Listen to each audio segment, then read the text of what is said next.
Bueno, buenas tardes. Buenas tardes a todos. Gracias por venir a otro miércoles del Gran Continent. Hoy vamos a hablar de un tema muy presente, como sabéis todos, que es la inflación, que creo que todos habremos notado. Y nada, sobre todo su impacto sobre la desigualdad, qué está pasando en los mercados energéticos y, bueno, qué podemos hacer. Así que nada, primero quería introducir a este panel. Muchísimas gracias a todos por venir.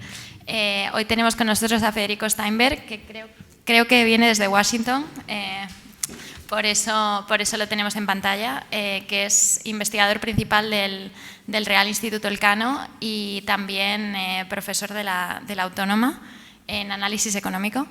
A Emma López, que es concejala del PSOE y encargada de portavoz de Economía y Hacienda, y a Lucía Velasco, que es economista y autora de Nos va a sustituir un algoritmo, signo de interrogación. Así que nada, muchísimas gracias a los tres. Y bueno, como introducción inicial, como decía antes, creo que todos percibimos la inflación después de casi una década de precios muy estables en Europa. En septiembre, según Eurostat, en la zona euro hemos tenido una inflación del 10% anual. Por tanto, es un cambio bastante significativo. Sí, es verdad, me gustaría a mí pensar que los precios de los productores parece que están empezando a caer, cosa que podría indicar que los precios de los bienes caerán en unos meses, que más o menos el mercado de gas parece que también está experimentando una caída de precios. Pero bueno, evidentemente es una situación relativamente excepcional, al menos para lo que estábamos acostumbrados. Y entonces quería empezar preguntándoos un poco por eso. ¿Cómo veis vosotros esto de cara al futuro?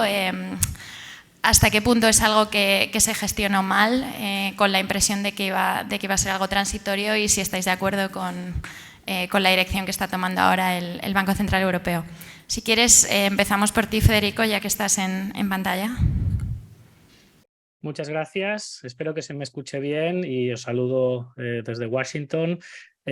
Básicamente, bueno, muchísimas gracias por la invitación al Gran Continent y por dejarme participar en este debate que es tan interesante.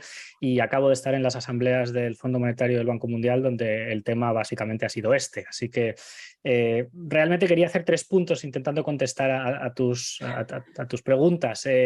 El dónde estamos, el impacto y el qué políticas hacer, pero si quieres puedo dejar las políticas para una siguiente intervención. En mi esquemita lo tenía así. Realmente, efectivamente, estamos en una situación en la que el genio de los precios crecientes se nos ha ido de las manos. Y se nos ha ido de las manos por factores de demanda y por factores de oferta. Los factores de demanda tienen que ver con que metimos muchísimo gasto público y muchísima expansión monetaria con la pandemia y este todavía tiene una inercia importante.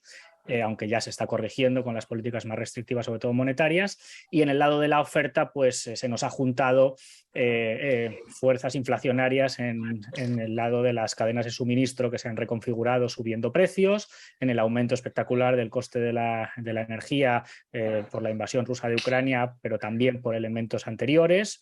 Además, la OPEP ahora no hace favores aumentando la producción para contener los precios, y eso genera una tensión geopolítica importante con los países occidentales, sobre todo con Estados Unidos. Y por supuesto hay elementos desglobalizadores, que no voy a entrar en ellos, pero vamos, el proteccionismo, los elementos climáticos también que tienen cuestión proteccionista, y que digamos que así como la globalización pues nos hacía importar deflación de China porque llegaban productos más baratos, pues la desglobalización de alguna manera nos hace que haya presiones inflacionistas mayores, ¿no? Yo creo que sí que estamos en Estados Unidos al menos en el pico, cerca del pico, y en Europa hay más incertidumbre porque va a depender mucho más de cómo evolucione la invasión rusa de Ucrania y los precios de la energía. Lo que sí sabemos es que lo peor seguramente en términos del impacto sobre el crecimiento económico está por venir. Ese era el titular que se dio en las asambleas del Fondo Monetario y del Banco Mundial, porque básicamente va a haber que seguir subiendo los tipos de interés para intentar enfriar la inflación de demanda y conseguir que no haya un contagio a las expectativas de inflación futuras, que es lo que haría que esto se convirtiera en una espiral de precios y salarios como la de los años 70, que por el momento no se ha producido, y esa es la buena noticia. Pero claro, mayores tipos de interés pueden afectar al crecimiento en un sentido mayor y además pueden generar otros problemas problemas, digamos, sobre la desigualdad, porque estos efectos que luego comentaremos sobre quién sufre más, el aumento de las hipotecas, el aumento de los precios de alimentos, etcétera, pero esta desaceleración económica, si le pega a alguien, le va a pegar a los que ya están sufriendo más por la subida de los precios de alimentos y energía, y al mismo tiempo puede abrir problemas en los mercados emergentes, que es otro tema que podemos tratar por los mayores niveles de tipos de interés que puedan suponer problemas de deuda pública y de apreciación todavía mayor del dólar, porque la Reserva Federal seguramente subirá los tipos más que los demás. Y por último, tenemos la dificultad de que hay que hacer una política fiscal para ayudar a los que más lo están sufriendo, expansiva, pero en un momento en el que tenemos que hacer una política monetaria contractiva y la fiscal no puede ser demasiado expansiva porque si no, no podemos acabar con la inflación de demanda. Por lo tanto, el cóctel de política monetaria y fiscal es mucho más difícil que en la crisis anterior, donde ante la pandemia había que hacer fiscal y monetaria expansiva, ahora hay que hacer monetaria contractiva y fiscal pues apuntando a quien realmente más lo necesita, si se puede, aprovechando los enormes ingresos fiscales que están llegando por los precios más altos. Lo dejo aquí si te parece y luego entramos en más detalles. Bueno, muchas gracias, Federico. Emma, no sé si querrías continuar tú. Claro, pues muchas gracias, muy buenas tardes a todos y todas. Muchísimas gracias por acercaros un miércoles hasta aquí para oír hablar de inflación y sobre todo de desigualdad. Infinitas gracias a Le Grand Continent por invitarme a esta mesa maravillosa con estos ponentes donde hoy echamos mucho de menos a Daniel Fuentes, pero tenemos una compañía espectacular, tanto con Lucía como con Federico. Entrando en materia, vamos a ver, preguntaba si nos hemos creído que la inflación iba a ser como un resfriadillo, ¿no? Y si iba a pasar rápido y resulta que no. Pues no, está claro que ha venido para quedarse una temporada. Eso es así, e incluso aunque la inflación se vaya o se modere, los precios altos se quedan. Y eso es un problema, es difícil que los precios bajen. Una vez que la cerveza pasa a costar 3 euros, 3,50 €, es difícil que vuelva a costar 2. Esto lo vivimos en la época del euro, donde vimos cómo los precios subían mucho de un día para el otro y por desgracia tienden a consolidarse. Yo creo que las medidas que se han tomado han sido las mejores que se han podido. Es un escenario complejo, venimos de una crisis de coronavirus, donde efectivamente pues, ha habido mucha oferta y a partir de ahí pues, ha habido que pagar muchas cosas. Pero yo creo que era necesario y es importante saber de dónde veníamos, es importante saber qué hemos hecho y es importante saber qué podría haber pasado y cómo se ha salido en otras ocasiones. Me refiero con esto, por ejemplo, al año 2008. Vinimos de una crisis donde en su momento se optó por unas medidas mucho más quirúrgicas que probablemente no hubieran desatado ningún tipo de inflación, nos hubiéramos ido a la recesión directamente. Y el problema es que dejaron a mucha gente atrás, a muchísima gente atrás. Y lo que se ha intentado evitar en esta, porque de vez en cuando aprendemos algo de los errores del pasado, es evitar que toda esa gente se quede atrás.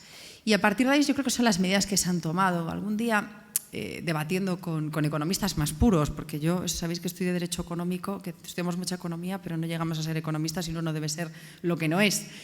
Te decía, dice, claro, estas medidas que está aprobado el gobierno son inflacionarias. Se supone que luchan contra la inflación, pero lo que están haciendo es inyectar más dinero en la economía y, por tanto, eso va a repercutir en más inflación. Es cierto hasta un punto, porque yo creo que lo que están haciendo es luchar contra los efectos de esa inflación. Y lo que están haciendo es, pues, por ejemplo, conseguir que la gente pueda seguir yendo en transporte público poniéndolo gratuito. Y lo que está haciendo es que la gente, pese a que suba la inflación, pueda pagar y pueda llegar razonablemente a fin de mes o pueda poner la calefacción, que es una cosa que, aunque el cambio climático está haciendo que se retrase, inevitablemente va a venir el frío y, por tanto, tenemos que asegurarnos de que la gente vaya a poder poner la calefacción y eso se basa pues, en estas medidas que se han tomado, donde se ha bajado el IVA tanto del gas como de la electricidad, donde lo que se ha intentado es poner un tope a ese precio, esa excepción ibérica del precio de la electricidad, que resulta que había quien decía que era un timo y ahora se está extendiendo a toda Europa. Yo creo que estas medidas puede que no fueran para un corto periodo de tiempo y de hecho se está viendo que se están ampliando, pero más que la inflación lo que estaban luchando era contra esos efectos de la inflación para intentar esta vez sí que aunque venga la crisis y sea compleja, por lo menos las personas más vulnerables estén protegidas. Y es que todos sabemos que en las crisis también surgen grandes oportunidades y lo que no puede ser es que una vez más los que más tienen acaben haciendo negocio a costa de los más vulnerables. Yo creo que las medidas que se han tomado van sobre todo en esa medida, ya más allá de que sean más temporales o menos, y yo creo que en ese sentido sí que han sido muy interesantes, sobre todo con ese objetivo de que no se siga incrementando la desigualdad. Muchas gracias, Emma. Lucía, ¿no? Pues no sé si ya se puede añadir mucho más, ¿no? Pero barriendo un poco para mi casa más, la que me dedico, que es la de la tecnología, a mí me da la sensación de que no estamos terminando de aprovechar todo el potencial que nos da la tecnología y los mecanismos de predicción que existen, ¿no? Para hacer diferentes escenarios con los que poder estar preparados ante posibles cambios coyunturales, que es lo que está pasando constantemente, ¿no? Cuando parece que tienes dominado uno de los flancos que está produciendo este desequilibrio económico, pues aparece otro. Y a mí me da la sensación de que no somos tan intensivos en el uso de inteligencia artificial y de modelos en ese sentido para intentar ajustar un poco más el impacto o predecir un poco más el impacto que está teniendo al final esta realidad, contra la que podemos hacer cosas pero no demasiadas y contra la que sobre todo nos tenemos que ocupar de amortiguar sus efectos. Entonces, yo aquí diría cosas que son relativamente obvias, pero no significa que por ello no haya que insistir. Es que deberíamos intentar agilizar la respuesta, ¿no? Porque una cosa es la respuesta adecuada y otra cosa es cuál es la velocidad de la respuesta que damos, ¿no? Porque desde que se decide que hay que actuar hasta que esa actuación llega a la ciudadanía pasa un tiempo, que es el tiempo por un lado de la política y por otro lado de la burocracia, que no es el tiempo de la urgencia de las familias. Y esta diferencia de tiempos, en la necesidad, es el que en muchos casos pues no nos podemos permitir, ¿no?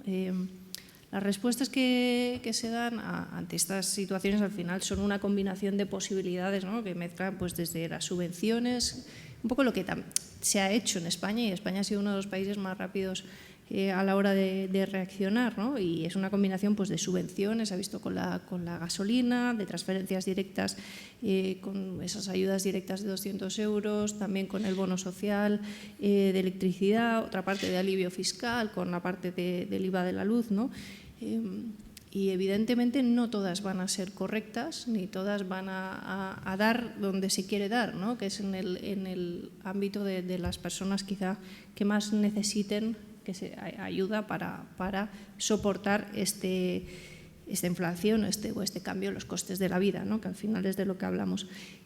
Y aquí me parece importante también que deberíamos empezar a cambiar nuestra mentalidad sobre cómo juzgamos las medidas que se toman, ¿no? Lo importante seguramente no es que todas estén bien desde el principio, sino por un lado tomarlas, porque no tomarlas también es una decisión, como decía Emma, ¿no? Y que quedarte a que cada uno aguante su vela, pues es una decisión, y en cambio y arriesgar y decir, pues vamos a ir por aquí y a ver si esto surte efecto es otra decisión.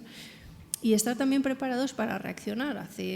No sé si ayer o antes de ayer veíamos este informe de la IREF, ¿no? Donde bueno, pues analizan de alguna manera dónde están teniendo impacto esas medidas que se están tomando. Bueno, pues eso nos tiene que servir, esa es la manera que deberíamos tener ideal, ¿no? De hacer políticas. Analizamos el impacto que tiene una medida y reconducimos para afinar más en donde queremos o hacia dónde queremos ir.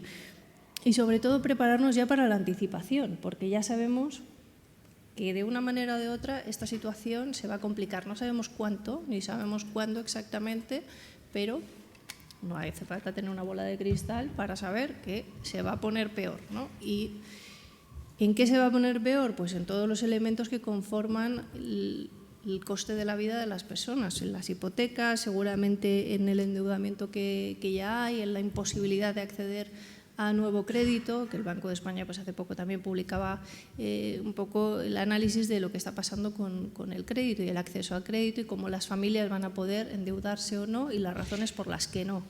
Y cómo los bancos también están reaccionando a eso. Sabemos también que los precios del alquiler se van a poner cada vez más complicados, los requisitos para acceder a vivienda, ¿no? Los autónomos, que son casi 4 millones de personas. Entonces, todas estas cosas van a pasar en mayor o menor medida y son colectivos también de personas que van a sufrir, van a seguir sufriendo el impacto de la inflación. Entonces, bueno, yo por ir terminando esta primera parte, intentaría obviamente, como se ha hecho, evitar la intervención en los precios y en los mercados,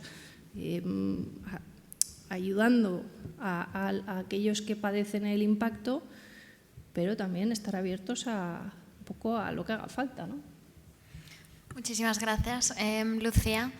Y bien, un poco ligado con esto último que has hecho del acceso a crédito y el acceso a financiación, un dato que a mí me gusta dar mucho, porque personalmente, al menos a mí, es algo que me choca relativamente, y es de una encuesta que lleva a cabo la Comisión Europea que pregunta hasta qué punto seríais capaces de afrontar un gasto inesperado de 700 euros. 700 euros en España, en otros países en función un poco de los precios varía, ¿no? Pero el nuestro es 700 euros.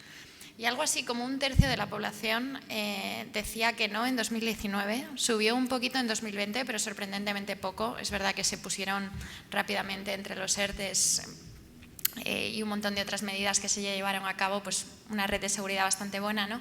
Y a mí me sorprendió que en España solo subió un punto porcentual en 2020, que creo que es todo un éxito, y volvió a bajar en 2021. Pero, por desgracia, creo que seguramente este año vaya a tener un impacto mayor del que vimos en 2020 y bueno, al final, como todos sabemos y como se ha mencionado, al final la inflación afecta más a aquellos en situación más desfavorecida. En este caso, el precio de productos muy básicos como es la energía se ha visto especialmente afectado. Entonces, quería preguntaros qué opináis un poco de esto, cómo creéis que evolucionará la desigualdad y qué impacto va a tener esto, pues eso, sobre los colectivos más vulnerables. Seguimos el mismo orden, si os parece. Sí, muchas gracias. Sí, efectivamente, digamos, todos los estudios apuntan a que la inflación alta y persistente es un impuesto desproporcionado sobre los más pobres, que no tienen los instrumentos y las herramientas para protegerse contra la inflación, y además, digamos, tiene un efecto regresivo importante. Otra cuestión, y simplemente lo dejo apuntado, es que un poquito de inflación también viene bien para, digamos, poner un poco de lubricante a las necesidades del cambio estructural que tienen nuestras economías post-pandemia, que tienen que ver con la transformación por las inversiones necesarias para luchar contra el cambio climático y también por los ajustes que está experimentando la propia globalización. Por lo tanto, si pudiéramos tener una inflación claramente descendiente, ya, pero que se mantuviera, pues a lo mejor en el 3%, un poco por encima del objetivo del 2%, durante unos años la deuda sobre PIB bajaría significativamente. Y digamos, los deudores eso lo agradecerían, estados, empresas y hogares, y por otro lado, pues digamos, podríamos tener una situación en la cual eso se volviera más digerible. Pero dicho esto, lo que le pasa básicamente al estado del bienestar español, y esto lo sabemos porque lo hemos visto alguna y otra vez, es que lo paga la clase media y lo disfrutan fundamentalmente las pensiones y la clase media. Y España no tiene un diseño de apoyo a los que están en la parte de abajo. Y Francia sí lo tiene, claro, con un 53% de gasto público sobre PIB, pues hay más margen. O Alemania también lo tiene. Hemos hecho algunos esfuerzos y hemos mejorado algunas cosas, el ingreso mínimo vital, el aumento de las pensiones mínimas, etcétera, etcétera.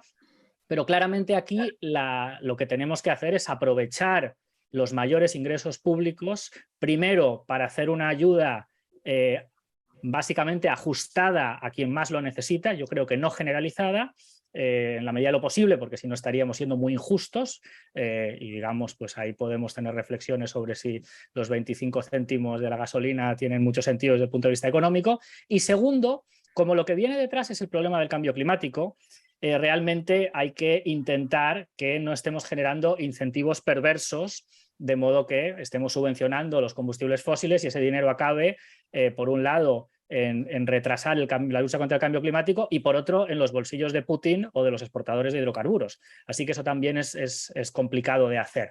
En todo caso, y como ha mencionado Emma, yo creo que la situación es muy distinta que en las crisis anteriores.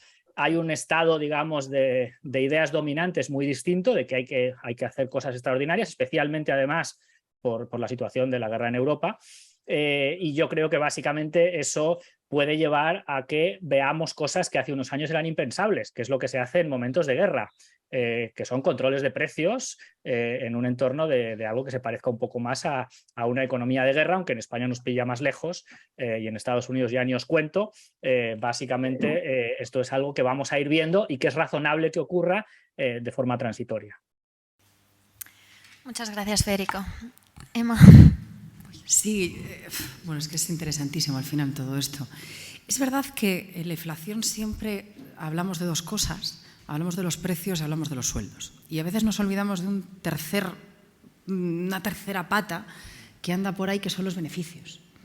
Hablábamos, o sea, lo decía antes Federico, y es verdad que en los 80 vivimos una espiral bastante complicada de sueldos, precios, precios, sueldos, sueldos, precios. Aquí todavía no se ha actualizado, porque generalmente los sueldos pues, se actualizan a principios de año y entonces eso no lo hemos visto. Estamos todavía con el debate sobre las pensiones, que en realidad no hay debate, hay un pacto y hay una ley y hay que cumplirla. Hay mucha demagogia también con respecto a esto, que es que da la sensación de que le estamos subiendo un 8% a las pensiones máximas, y esto parece una barbaridad cuando la grandísima mayoría de las pensiones en España son una media de 700 euros. Estamos hablando de que hay, no sé si son 10.000 pensionistas en este país que cobran la pensión máxima, son muy poquitos. Cuando hablamos de esto es un falso debate, el 8% se va a subir generalmente a pensiones de 700 euros y ya está. Alguna hay por ahí, alguna más, pero no tanto. Y nos planteamos qué va a pasar con los sueldos.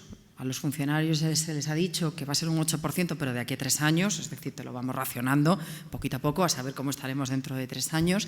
A un colectivo que da la sensación de que siempre es muy agradable zurrarles, ¿no? Porque es como muy agradecido, pero que ha perdido en torno a un 21% de poder adquisitivo en los últimos 20 años, que creo que también es importante poner a veces, sobre todo en estos foros así más calmados, ciertos puntos sobre las IES. Y llegamos a esa tercera pata, ¿no? De los beneficios. De decir, bueno, yo creo que tiene que haber un pacto. Hablábamos del pacto de rentas, se ha hablado mucho últimamente de un pacto de rentas, de, vale, yo no traslado todo al precio, tú no vas a tener el mismo poder adquisitivo que tenías, y hay un margen entre unas cosas y otras que es el beneficio.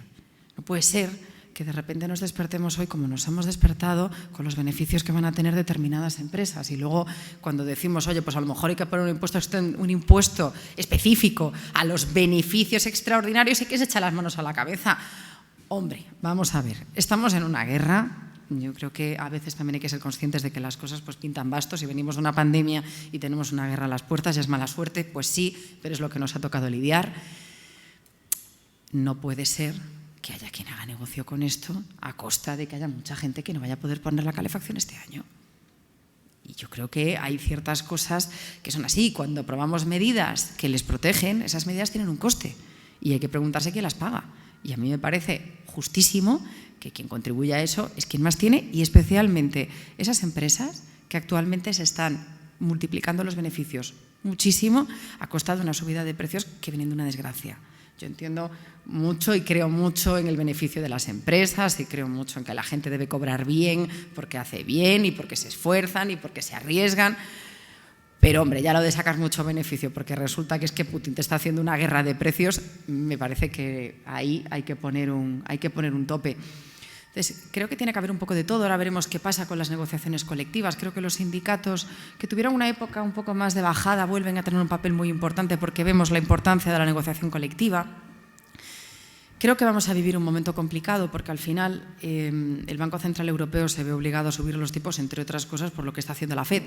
No podemos ir al contrario del mundo porque entonces pasa lo que pasa, nuestro tipo de cambio se nos va al traste, dejamos de ser competitivos, bueno, todas estas cosas que tiene la política monetaria. Pero también es verdad una cosa, cada vez que subimos los tipos de interés y nos hacen más competitivos, las hipotecas se hacen más caras, eso se traslada a los alquileres, que lo decía muy bien Lucía. Tenemos ahora mismo mucho endeudamiento, parte de la pandemia se sobrevivió con créditos ICO, los créditos ICO hay que pagarlos, tenemos a la hostelería, por ejemplo, sobreendeudada. Tenemos que ver muy bien qué ocurre con esto, porque nos podemos ver en una especie de crisis de deuda que al final puede traer consecuencias muy complicadas, porque al final todo eso pues, se traduce en cierres, en despidos. Y esto, pues ya lo hemos vivido. Decía Lucía que hay que anticiparse. Yo, honestamente, creo que vamos bien enfilados dentro de la tremendísima dificultad y de la tremendísima incertidumbre en la que nos encontramos. Creo que hay que seguir por esta senda. Creo que estamos siendo más rápidos que nunca. Creo que estamos tomando medidas que nunca se habían tomado, porque también es verdad que los tiempos son extraordinarios y requieren medidas extraordinarias, pero que va a ser una época para políticos audaces y para estar muy atentos. Muchas gracias, Emma. Pues yo creo que este tiempo que estamos viviendo también nos tiene que servir no solo para repensar algunos de los grandes paradigmas, ¿no? o de las respuestas a los retos, como decía Federico, sino también para avanzar en algunos conceptos estáticos que tenemos incorporados, ¿no? Porque cuando hablamos de la población más vulnerable o de a quién hay que ayudar, yo creo que ahí deberíamos quizás replantearnos o revisar y igual decir, oye, pues nos mantenemos aquí, ¿no? Pero la clase media exactamente ¿dónde está? ¿No? En un país con un sueldo medio de 20.000 euros, ¿dónde está la vulnerabilidad? Obviamente ya la vulnerabilidad extrema, la pobreza, ¿no? Eso es evidente y no hay ni que mencionarlo. Pero ayudar a la clase media seguramente nos haga revisar un poquito los márgenes en los que tradicionalmente la hemos ubicado. Y eso seguramente suponga que tengamos que hacer más transferencias, y yo sería más partidaria de hacer transferencias y luego ya revisar quién tiene que devolver si se le ha dado de más, ¿no? Pero yo atajaría más la emergencia que van o que empiezan a vivir las familias, porque basta con hablar con la gente, que seguramente Emma lo haga todos los días, ¿no? Para que se dé cuenta que esto ya está. Ya está, no es algo que vaya a llegar, sino que ya ha llegado y hay personas que imprevistos no pueden tener ninguno, y les cuesta ya el sobrevivir, ¿no? Y no estamos hablando de las personas más vulnerables del sistema que tradicionalmente todos ubicamos ahí, y se ha visto también con las personas que acuden a los bancos del hambre, a los bancos de alimentos que ni siquiera ya pueden dar abasto, ¿no?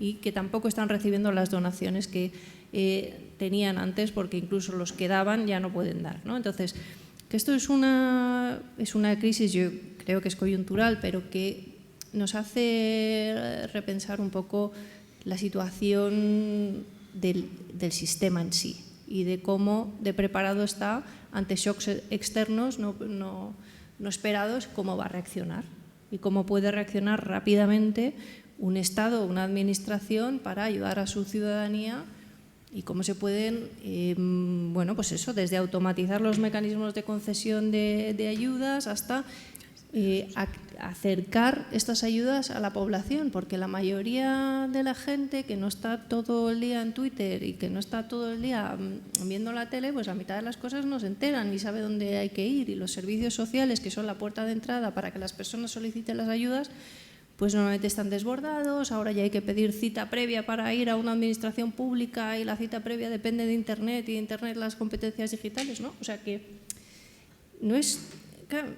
Yo creo que las costuras del sistema se están poniendo desde la pandemia del revés, y que nos da la oportunidad también de actuar en varios frentes a la vez, que lo urgente no está reñido ni con lo importante ni con lo que hay que hacer. Y una de las cosas que, por ejemplo, en el caso de la energía y de los precios de la energía deberíamos ya incorporar es que tiene que modificar, los precios de la energía tienen que modificar el comportamiento de los consumidores, que es algo que tradicionalmente, o al menos hasta donde yo sé, pues la demanda es bastante inelástica y no se ve afectada. Hay que ver, entonces ahí empieza, ¿no? Pues todo un nuevo mundo de posibles actuaciones que van desde lo más simple de por qué no hay contadores inteligentes en las casas, ya que llevo hablando de contadores inteligentes 10 años, ¿no? Llevamos hablando de esto desde que existe, o sea, que existe la posibilidad técnica, y que tú puedas controlar tu propio consumo de manera efectiva, porque yo no tengo ni idea de cómo controlar mi consumo, no lo sé. Entonces, desde esa posibilidad hasta luego ya las medidas de eficiencia energética para que seamos capaces de consumir menos, pues en casas que no están aisladas de manera eficiente, pues es muy difícil, ¿no? Y yo toda esta rehabilitación de viviendas, que también se lleva hablando más años que nada, pues no termino de ver que llegue. Entonces, bueno, revisar algunas de las cosas que tenemos que damos por hechas. Genial. Muchísimas gracias, Lucía. Creo que voy a hacer una última pregunta un poco más compuesta y así dejamos 10 minutos al final para un turno de preguntas, si os parece. Primero, me parece muy interesante la discusión que estamos teniendo sobre hasta qué punto las medidas han sido efectivas en llegar a aquellos colectivos que las necesitaban. Y me gustaría, Federico, a ver si podías un poco andar en lo que has dicho, porque yo estoy en muchos sentidos de acuerdo. Creo que sin duda hay colectivos que requieren mucha ayuda pública y que el gasto fiscal en ese sentido está más que justificado, pero también es verdad, y desde luego se ha visto en Estados Unidos con los famosos stimulus checks, que han tenido, creo que está ya bastante demostrado, un impacto claro sobre la inflación, que la ayuda generalizada no siempre es buena. Uno, a nivel de sostenibilidad fiscal, sin duda, pero también a nivel de efectos de segundo orden, que pueden estar muy justificados si hay un objetivo redistributivo, ¿no? Pero si no lo hay, está menos claro. Y en este caso, lo de las pensiones a mí también me parece relativamente cuestionable. Es cierto que la pensión máxima no la cobran muchos españoles, pero entre la mínima y la máxima hay todo un rango y bueno, la revalorización generalizada creo que tiene detractores claros, ¿no? La pensión media son 700, con lo cual echa cuentas. Sí, pero ese incremento en la media y en la mínima es bastante menor que la máxima. Pero bueno, la contribución también lo fue. Sin duda, sin duda. Pero bueno, aún así, desde luego creo que es un debate que se puede tener. Entonces, si podíais ahondaros un poco hasta qué punto se está haciendo de manera bien centrada y hacia los colectivos más necesitados. Y luego la segunda cosa que no hemos hablado mucho es la cuestión energética. Y aquí me gustaría sacar también la dimensión Europa, porque creo que hay un debate relativamente presente y relativamente interesante con respecto a si se podría hacer una especie de instrumento SURE en cuestión energética, y quería saber un poco cuál es vuestra opinión sobre lo que se puede hacer en Europa y si se debería hacer algo en Europa. Sí, gracias. Bueno, por entrar en lo de las pensiones, un comentario. Marta, yo estoy de acuerdo contigo. Me parece que hay un estudio, de hecho, reciente, donde se ve claramente que la única razón por la que las pensiones se suben un 8,5% es política. No tiene una justificación en términos de equidad. Y eso es un problema de economía política. Ningún gobierno, creo yo, es capaz de no subirlas con el IPC. Esto es regresivo, es bastante injusto y además claramente podemos mirar los números, pero este no es el debate de hoy, no es una manera demasiado adecuada porque tenemos, digamos, efectos regresivos, ¿no? Pero más allá de esto, el problema, digamos, es de economía política, porque lo que nos dice el libro de texto, digamos, es que teniendo en cuenta que España no es Estados Unidos o no es Alemania. Tú has mencionado que en Estados Unidos pues, se ha regado con dinero porque como el dólar es la moneda de reserva, pues 10 o 15 puntos más de deuda pública sobre PIB no afectan en absoluto. Otros países tenían más margen fiscal, como Alemania, y en España pues, la deuda es perfectamente sostenible y el tipo de interés medio que está pagando la deuda pues es mucho más bajo que la otra crisis, y la duración de la deuda es más a más largo plazo, pero eso no quiere decir que no podamos tener algún lío. Y aunque afortunadamente parece que el fantasma de la última crisis, que fue la fragmentación financiera en la zona euro, o sea, la subida de prima de riesgo en Italia que contagia a España y que lleve a un ajuste que no queremos, eso no se va a producir, afortunadamente, pero bueno, hay que tener cuidado. Y por lo tanto de lo que se trata es de intentar hacer medidas que al mismo tiempo ayuden a los más desfavorecidos, salvando los problemas administrativos, y yo ahí sí que ha dicho Lucía que hay un punto importante, y lo vimos con el ingreso mínimo vital, pero tal vez lo de los 20 céntimos puede tener una justificación en el tema de la velocidad, pero también se puede hacer con un impuesto negativo sobre la renta con el IRPF, seguramente, que tiene una manera que sería una manera más adecuada, y en general medidas como la gratuidad del transporte público, que se puso en Alemania varios meses antes o varias semanas antes que en España, creo que hay que ir por ahí, es decir, algo que no nos incentive el gastar más energía, insisto, como he dicho antes, ¿no? Esto no es nada fácil de hacer y también es verdad que hay que ir con ensayo y error, ¿no? Y el segundo tema, que es el energético europeo, yo creo que sí que es muy importante. Me parece que El tema de la excepción ibérica ha funcionado muy bien.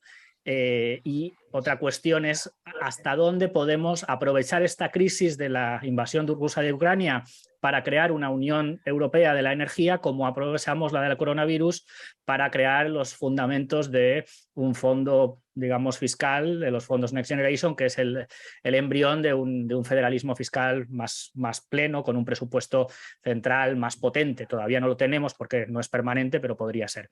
Yo creo que aquí hay que aprovechar esta oportunidad, que ojalá no hubiera llegado, pero que evidentemente Europa se ha dado cuenta que no podemos estar dependiendo del gas barato ruso, de las exportaciones a China cuando hay tensiones con China, y de la seguridad y la defensa de Estados Unidos. Y de eso va el concepto de autonomía estratégica, donde la autonomía energética es esencial, y para eso es importante, digamos, tener una visión común. Me alegro mucho además de que los franceses hayan modificado su posición en este tema del gasoducto nuevo, que ahora parece ser que va a ir de Marsella a Barcelona, pero en todo caso es el momento de más Europa, más Europa, más Europa ahora en el campo energético, porque a veces no nos damos cuenta de que si no tuviéramos a la Unión Europea y al euro detrás, todo esto que nos está pasando sería muchísimo más complicado, y en España a lo mejor hasta ya tendríamos las primas de riesgo de la peseta desbordadas. Así que no nos olvidemos nunca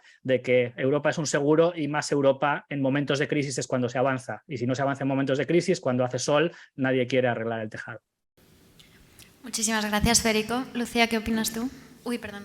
Emma primero. No pasa nada. Bueno, estoy de acuerdísimo, sobre todo con esto último que has dicho, Federico, de que más Europa.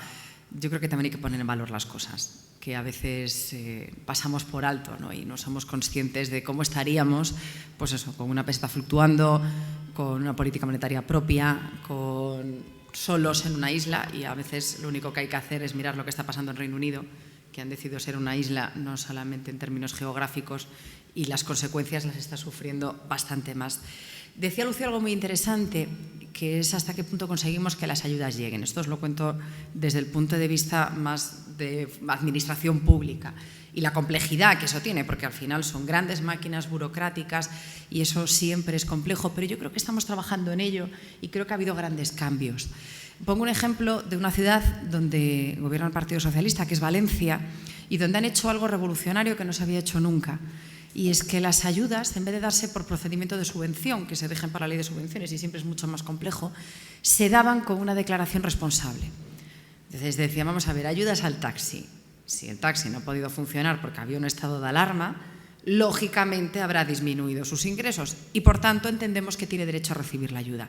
¿En qué se traducía esto? Bueno, pues esto se traducía que en el Ayuntamiento de Madrid las ayudas tardaban 9 meses desde que se pedían hasta que más o menos ingresaban, y en el Ayuntamiento de Barcelona estamos hablando de que eso es un plazo de 10 días.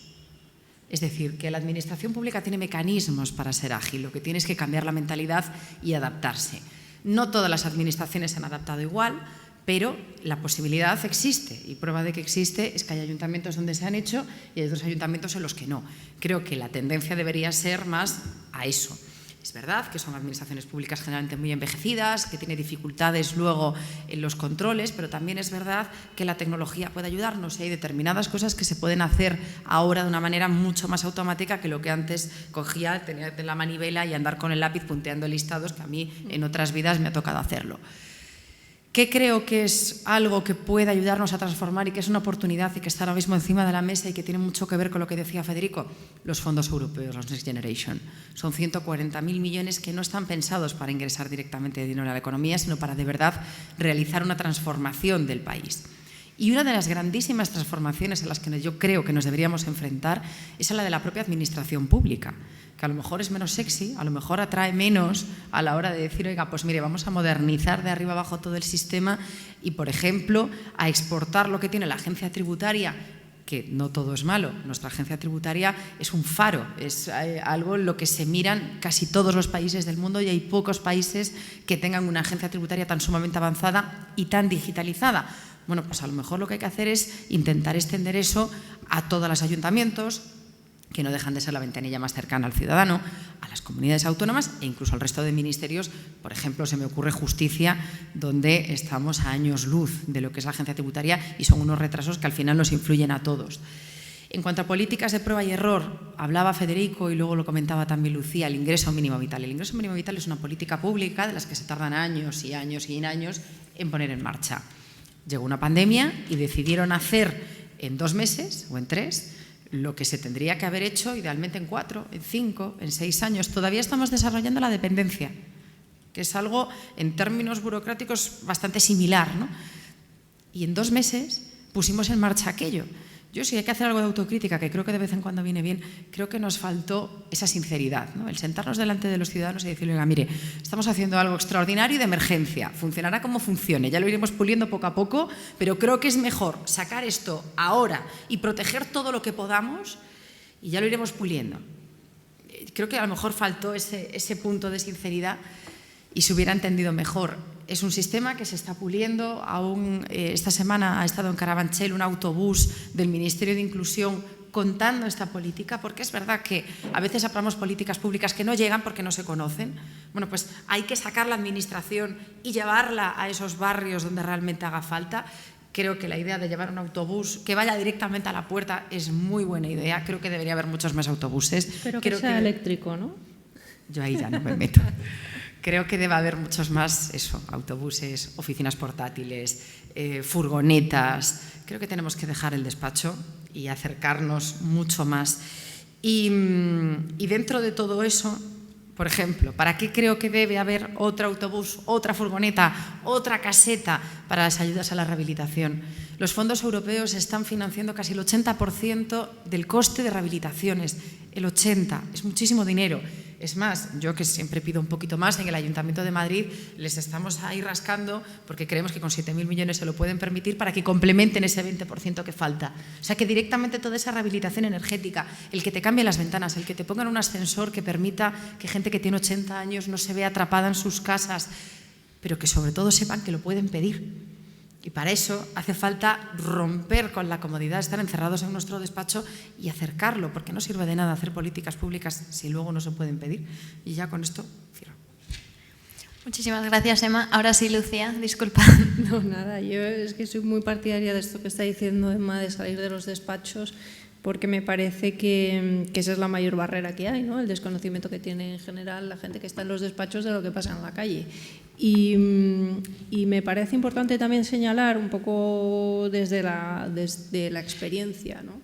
Desde la experiencia de también haber intentado diseñar subvenciones y articular fondos europeos, que no, en muchos casos, y como es lógico también, lo focalizamos todo en la voluntad política, pero que también tiene que haber voluntad administrativa de encontrar soluciones, porque como con el ejemplo que ponía Emma de Valencia es muy evidente, ¿no? En general los políticos no son expertos en administración pública, al menos no todos, ni en articulación de los mecanismos de ayudas, subvenciones y demás subsidios, ¿no? Y ahí para eso tiene que haber voluntad administrativa de que se haga más rápido, se incorporen nuevas alternativas, se utilice la tecnología y también se hagan atajos, que los hay, ¿no? No tiene sentido que sigamos pidiendo lo mismo que pedíamos hace 20 años para cada cosa, cuando ya tenemos muchos más datos de la ciudadanía que hemos tenido nunca,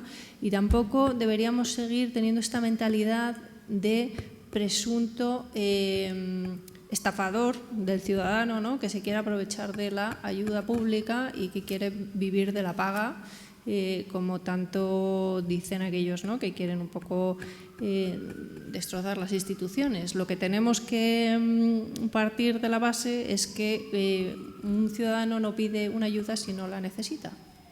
Y a partir de ahí, pues ya podemos hacer ingeniería inversa para pillar al que lo haga, ¿no? Pero confiemos en que una persona que se acerca a pedir una ayuda no es porque quiera, sino porque verdaderamente lo necesite, y intentamos en este sentido articular todos los mecanismos de protección antes de que tengamos que tomar medidas que puedan distorsionar más los mercados. Al final, si estamos confiando en un sistema determinado, independientemente de que, por ejemplo, como decía Federico, en el caso del mercado energético, que España ha sido otra vez más de los primeros en levantar la mano y decir esto no está funcionando, por favor, estemos abiertos a modificarlo, pues antes de entrar en cuestiones más complejas, protejamos a la ciudadanía y protejamos también el poder adquisitivo de las personas, que es por otro lado lo que mantiene la maquinaria funcionando y lo que permite que el sistema siga adelante, ¿no? Y en ese sentido, ya para terminar, diría que para mí es fundamental que la política, una de las políticas o de las acciones más eficaces para que podamos sobrevivir a la inflación es subir los salarios, y que es muy difícil entender que no se pueden subir los salarios cuando los directivos de las empresas se los suben 12 millones de euros. Entonces, ¿cómo es posible que el trabajador de 20.000 no pueda cobrar más y aquí vayamos a millones por año, ¿no? Yo creo que hay una disfunción que la sociedad no tolera y que conviene no olvidar que esto todo es porque se acepta, ¿no? Y en cuanto empiece la movilización social y el descontento, pues la cosa se va a complicar mucho más como estamos viendo en Francia. Entonces, para mí, la primera medida, que no digo que no se esté haciendo, pero que hay que insistir en que hagamos lo que haga falta para que las personas no pierdan poder adquisitivo. Pues muchísimas gracias. Yo creo que, si os parece, con esto cerramos esta parte del panel y abrimos al público. Tenemos 9 minutos para preguntas. Os voy a pedir, eso sí, por favor, que a ser posible fueran preguntas concretas y... Sí, por supuesto. Sí, solo una cosa, que os he dicho una cosa que, vamos, la obligación de no aportar un documento que obra en manos de la Administración se introdujo por primera vez en la 3092, es decir, en 1992. Eso significa que ninguno de los que estamos en esta sala tendríamos que haber nunca aportado un DNI jamás a la Administración, porque eso obviamente ya obraba en sus manos. No ha funcionado jamás. O sea, es uno de los grandes retos, y ya te digo, fíjate si tiene tiempo, que se introdujo en la 3092. Desde luego, la digitalización de la administración es un tema al que deberíamos dedicar otro debate completo. Pero bueno, como he dicho, preguntas las que queráis, pero eso, a ser posible, preguntas concretas. Cogemos una ronda de 2 o 3, yo creo. Sí. Sí. Bueno, yo tengo que hacer alguna consideración previa, después hago la pregunta, ¿no? Bueno, yo soy economista desde hace muchos años y San Pedro nos decía que la economía es la ciencia que sirve para prever el pasado. Se ha demostrado porque efectivamente hace un año ya estamos en el 6,5, FUNCAR prácticamente, el Banco Central Europeo, todo el mundo decía que era coyuntural. No estaba la guerra, efectivamente, pero debía de preverse algo. Y la segunda aportación mía es que la economía no es neutral, es ideológica y se ha demostrado en este debate que estáis teniendo en 20 minutos, sobre todo en el tema de las pensiones. Yo solamente le preguntaría a Federico si el 0,5 era político o era economía. El 0,5 con una inflación del 2 durante 8 o 9 años. Pero es un tema que no vamos a tratar, ¿no? Entonces, la pregunta, que es una pregunta que está relacionada con todo lo que estáis comentando, sí me gustaría saber vuestra opinión, porque con la pandemia y ahora con la situación de la guerra, sí estamos de acuerdo en que tiene que volver el Estado, lo que entendemos por Estado del bienestar, el Estado con más fuerza económica, con más políticas redistributivas sobre el mercado. El mercado, lo que hemos entendido por el verdín. Muchísimas gracias por la pregunta concreta e interesante también. Así que nada, muchas gracias. ¿Alguna otra? Yo creo que tenía la palabra. No, yo a lo mejor es una barbaridad, vamos, porque no soy economista ni nada, pero siempre pienso que lo mismo que es necesario un ingreso mínimo vital, debía de ser necesario también un ingreso máximo tope, ¿no? No sé, es que yo que estoy escuchando, que no soy economista ni nada, esta actitud paternalista del Estado, dice uno, ¿y de dónde salen tantísimos miles de millones? ¿No? ¿Y por qué hablamos siempre el discurso público es un discurso de necesidad de una población y no se habla de los buitres que son hacia donde se dirige la carencia de los otros? Entonces, claro, es tremendo, ¿no? Entonces eso crea en la ciudadanía, creo yo, en la gente, una hastío, una falta de credibilidad, qué hipocresía.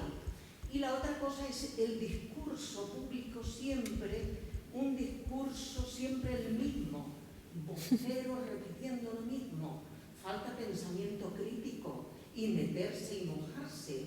Pero vamos, desde las instituciones hasta los pensadores, es tremendo, ¿no? Es aburrido. Es tremendo, vivimos en una sociedad tremendamente aburrida y además hipócrita, y todo el mundo sabe. O sea, no es que se engañe, es el hastío. Bueno, me callo. Nada, muchísimas gracias por la pregunta. Hola. Habéis comentado antes que se está planteando poner impuestos a las energéticas, ¿no? Creo que estamos todos de acuerdo en que hay que hacer una gran transición energética, pero ¿no consideráis que con ese tipo de impuestos puede ir en contra de que al final los que tienen que hacer esa transición energética son las empresas energéticas que tenemos en España?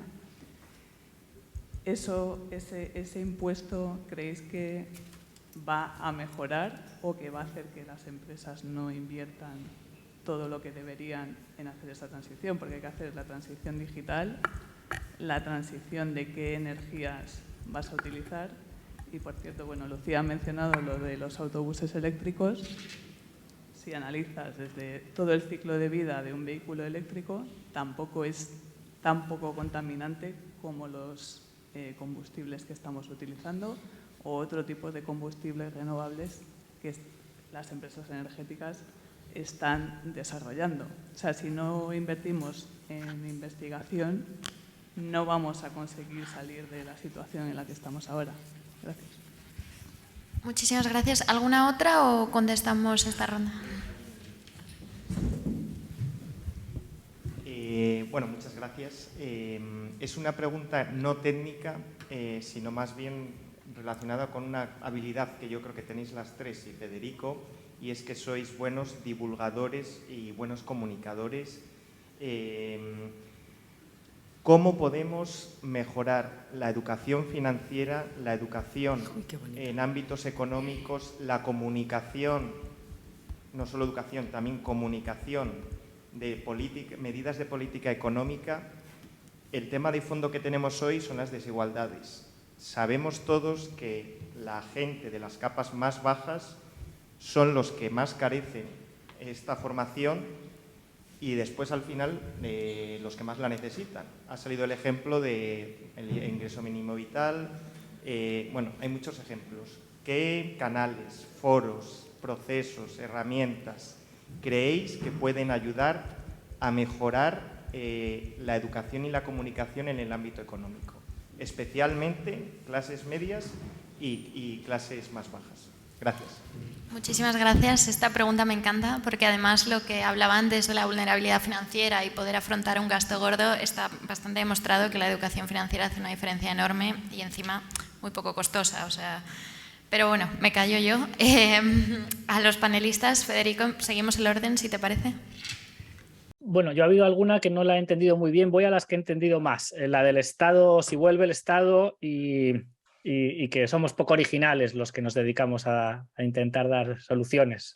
Si lo he entendido bien. En el tema del Estado y el mercado yo creo que sí. O sea, creo que si uno hace una visión larga, de largo plazo, estamos ante una vuelta del Estado en términos muy amplios que sigue a muchos años, seguramente décadas desde los años 80, de un paradigma liberal, llamadlo neoliberal si queréis, que ha sido hegemónico y que entre la crisis financiera, la pandemia y ahora la invasión rusa de Ucrania, digamos, devuelve a la centralidad del Estado, que es el que en última instancia se puede ocupar de ayudar, especialmente porque hemos visto que hacer instituciones supranacionales y más de gobernanza de la globalización es cada vez más difícil, ¿no? Entonces, en ese sentido, yo creo que sí vamos hacia más Estado y menos mercado, Pero bueno, tampoco vamos a ir a un extremo. Estos son pequeños matices y sí que hay un cambio de rumbo que vamos a ir viendo cada vez más en los próximos años, ¿no?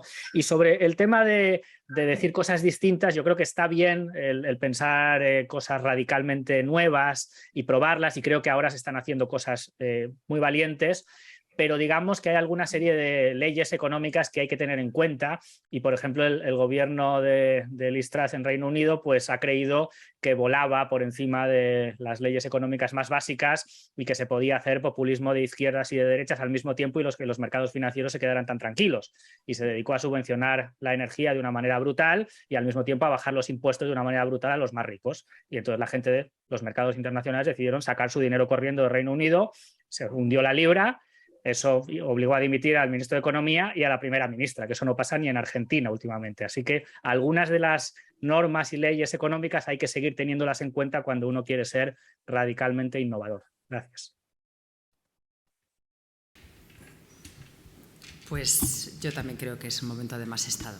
Yo creo que el neoliberalismo ya ha tenido su momento, ha tenido sus consecuencias y ahora tocan otras cosas. Estamos viviendo cosas que eran impensables hace nada. De hecho, recuerdo cuando se puso el tope del precio de las mascarillas y aquello parecía una revolución, y era imposible, y se iba a desabastecer el mercado, íbamos a morir todos. Y oye, hay mascarillas bastante más baratas del precio aquel que se puso, que iba a ser el del desabastecimiento máximo.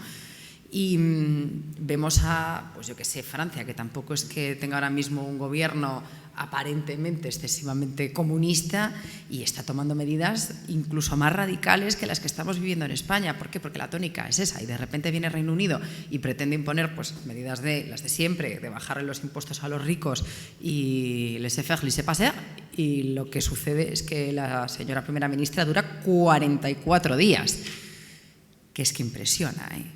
Dice, madre mía, no pensamos fuera de la caja. No sé si pensamos fuera de la caja. Lo que sí es que estamos viviendo unos tiempos que, vamos, la centrifugadora de mi lavadora creo que va despacio comparada con los tiempos que nos está tocando vivir. Hacéis una pregunta interesantísima. Yo es que tengo debilidad por los impuestos, entonces, sobre estas cosas que pasan. Dices, ¿hasta qué punto con estos impuestos a los beneficios extraordinarios las empresas van a tener ganas o no de hacer esa transición que tienen que hacer? Mira, me pongo ya solamente la gorra económica. Los impuestos son sobre los beneficios. Si tú haces inversión tienes menos beneficios y por tanto pagas menos. Aunque solamente sea por eso, yo como empresa en un escenario de impuestos muy elevados me dedicaría a invertir muchísimo, a hacer todas esas inversiones hoy, porque se supone además que el impuesto de beneficios extraordinarios es una cosa acotada en el tiempo, es 2022, 2023, qué sé yo, 2024, en caso de que esto se siga alargando. Bueno, pues como son inversiones que tú sabes que vas a tener que hacer y que a lo mejor en un principio pues las tenías programadas para más adelante, yo lo que haría sería acometerlas ahora. O sea que, lejos de ser un desincentivo, a efectos de inversiones me parece un incentivo. Y luego dices, bueno, se pueden deslocalizar. Para empezar, casi todos los países de la Unión Europea están adoptando impuestos como este, prácticamente todos. Y además, deslocalizar una empresa eléctrica es más complicado que algunas otras. Igual que las de los servicios digitales, pues está la Unión Europea ahí intentando ponerles frenos, porque siempre es más difícil la localización del servicio, dónde se hace. Cuando tú buscas en Google, cuando tú compras en Amazon, siempre son un poquito más complejas. Las eléctricas son más sencillas, porque tú tienes allí tus plantas, tienes tus paneles. Entonces, creo que es todo lo contrario. Y además creo que es necesario. O sea, no puede ser. Y lo hilo con la pregunta que planteaba Víctor. ¿Por qué creo que es importante? Bueno, pues porque creo que hace falta educación financiera. Creo muchísimo que hace falta educación tributaria. Creo que es una barbaridad que salgamos al mundo exterior del instituto o del colegio y no tengamos ni idea de cómo hacer una declaración de la renta. Creo que es una barbaridad que muchísima gente sea autónoma y de repente se enfrenta a las trimestrales y aquello sea peor que escalar el Everest. Es más fácil escalar el Everest que hacer una trimestral. Luego no se pone y no es tan difícil. Pero ese choque, y mira que la agencia tributaria de verdad que hace esfuerzos porque sean cada vez más sencillas, porque los borradores sea ya prácticamente confirmar, que se pueda confirmar desde el móvil, se están haciendo unos avances brutales. Pero yo tengo amigos, o sea, yo cuando acá entra la época de las declaraciones de la renta, pues no sé, ha habido años de hacer 43 declaraciones de la renta. Se la hago a todos los amigos, todo el mundo me viene, por favor, y son gente vamos, doctores algunos incluso, es abrir la página de la agencia tributaria y se bloquean. Dicen, no soy capaz de seguir leyendo, ¿no? Bueno, pues creo que esa barrera hay que romperla. Y hay que romperla, primero, con una educación financiera desde chiquititos. Creo que hay que enseñar a sumar, pero además de enseñar a sumar, creo que hay que enseñar, y esto los países nórdicos lo tienen mucho más avanzado, pues que, por ejemplo, cuando alguien no paga impuestos, esos gastos hay que pagarlos de alguna otra manera y el resto de los que sí pagamos impuestos nos toca pagar más. Eso es fundamental desde pequeños. En las casas ya sería ideal, pero bueno, si eso no sucede, por lo menos que en la escuela sí que vayamos teniendo esa educación financiera, esa educación ciudadana, porque al final los impuestos son la base del Estado y la base de la ciudadanía. Pero luego también hay una cosa muy importante, y esto es una didáctica que hay que hacerse desde lo público. Porque cuando nosotros vemos que los impuestos que pagamos nos traen un retorno, cuando sentimos ese retorno, pagamos los impuestos mucho más contentos. Cuando vemos que el Estado está para prestarte un servicio y no para ponerte trabas, pagamos impuestos mucho más contentos. Y cuando vemos que esa carga fiscal no recae siempre sobre los mismos, sino que, por ejemplo, las empresas eléctricas que están teniendo cifras de beneficios millonarias, que es duro, que es que hay comunidades autónomas que no tienen el presupuesto de los beneficios que van a tener algunas eléctricas este año, pues seguramente al ciudadano medio que se está partiendo el lomo le costará menos pagar impuestos. Por eso también son muy importantes esos impuestos, porque más allá de la recaudación, ahondan en esa justicia fiscal. Y la justicia fiscal es fundamental, porque al final esto se basa en la confianza. Y la confianza requiere sentir que cada uno estamos jugando nuestro papel. Y en el momento en el que cuando sientes que tú no estás jugando tu papel, sino que estás jugando otro que no te corresponde, ya no lo haces con tantas ganas. Y eso recae también, sobre todo, en los poderes públicos. Por eso creo que tiene que haber todas esas patas. Muchísimas gracias, Emma. Lucía, ¿qué opinas tú sobre estas 4 preguntas? Pues por añadir algún elemento un poco diferente, creo que vamos a estar de acuerdo también por temas ideológicos, ¿no? que hace falta más Estado, pero habría que ver qué Estado, ¿no? Porque qué es lo que entendemos por Estado, quién es ese Estado, quiénes son las personas que forman ese Estado, ¿no? ¿Para qué? ¿Y qué aportan? Y cómo la ciudadanía percibe el retorno al final de su inversión, que son sus impuestos de alguna forma. Entonces, tenemos que garantizar que no se perciba que se están creando, ¿no? Organismos que no valen para nada y, por el contrario, que sirven para acelerar todos los procesos de atención a la ciudadanía, que en el fondo es un poco de lo que va la cosa. Y que tampoco se convierte en un lugar refugio de, ¿no? Pues el que quiere un trabajo para toda la vida y no volver a plantearse nada, que sí, que entiendo perfectamente que estos temas no está bien comentarlos, ¿no? Porque, oye, funcionarios hay gente estupenda, desde luego, pero bueno, pues creo que no es un mercado competitivo, creo que no está bien pagado y creo que no van los mejores, que los mejores normalmente salen de la administración en muchos casos. Entonces, me parece que hay que darle una vuelta a la función pública, que eso sí que es un lugar donde no se atreve nadie a meterse. Que decimos mucho de los pensionistas, pero decimos poco de la función pública, ¿no? Ahí lo dejo. Entonces, después, sobre el ingreso máximo, pues mira, yo es algo que siempre me pregunto, ¿hasta qué punto, no? Esto es... Quizá un ingreso máximo no, porque yo aspiro a que todo el mundo llegue al máximo posible, pero sí crear una especie de proporción entre el salario más alto y el salario medio de la empresa para que de alguna manera todos suban y no solo suban unos poquitos que están arriba y que suelen ser además todos iguales y del mismo sexo y ¿no? el resto pues se quede ahí por el medio haciendo lo que puede con la vida cada vez más cara. Sobre las energéticas, bueno, como decía Emma, ¿no? Que al final no es un impuesto a las energéticas, sino es un impuesto a unos beneficios extraordinarios producidos por una situación muy concreta para los que no han hecho nada y que, bueno, se trata de contribuir a un bien común, que en el fondo también tenemos que pensar, es muy complicado, ¿no? Porque vivimos una sociedad muy individualizada que además nos empuja cada vez más a serlo en cada segundo de nuestra vida, seguramente por el teléfono, pero tenemos que intentar recuperar un poco el valor de lo común y de lo que sí, que, aunque sea por egoísmo, porque lo que te afecta a ti al final me va a acabar afectando a mí. Y ahí pues tiene mucho que ver también el discurso público sin falta de crítica y un poco autocomplaciente que dices, y que luego también no se puede decir nada malo porque parece que estás en contra, ¿no?,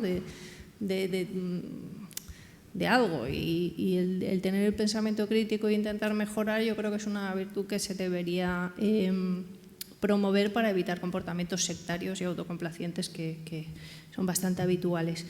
Y luego, pues lo que decía Víctor, al final de cómo mejorar la comunicación, pues mira, una de las cosas que yo he hecho en falta, veo como una conversación muy intensa en la que ni siquiera me siento yo cualificada para participar, que tiene que ver con la inflación, que hay que hacer, ¿no? Ves a todo el mundo hablando de la inflación en la calle, que nadie tiene idea, y ahí todo el mundo opinando, ¿no?, sobre lo que deberían hacer los países, sobre los tipos de interés, sobre tal, pero nadie nos dice individualmente qué deberíamos hacer, ¿no?, en esta situación. Y de hecho, hay, no sé dónde leí hace poco, cómo las expectativas del consumidor individual se ven afectadas y de hecho que son diferentes entre hombres y mujeres, porque las mujeres, por los roles de género, normalmente nos ocupamos de hacer la compra y entonces prevemos que se van a subir los precios de la comida, entonces compramos más, ¿no? Pues decisiones de compra, es decir, nadie nos dice cómo tenemos que operar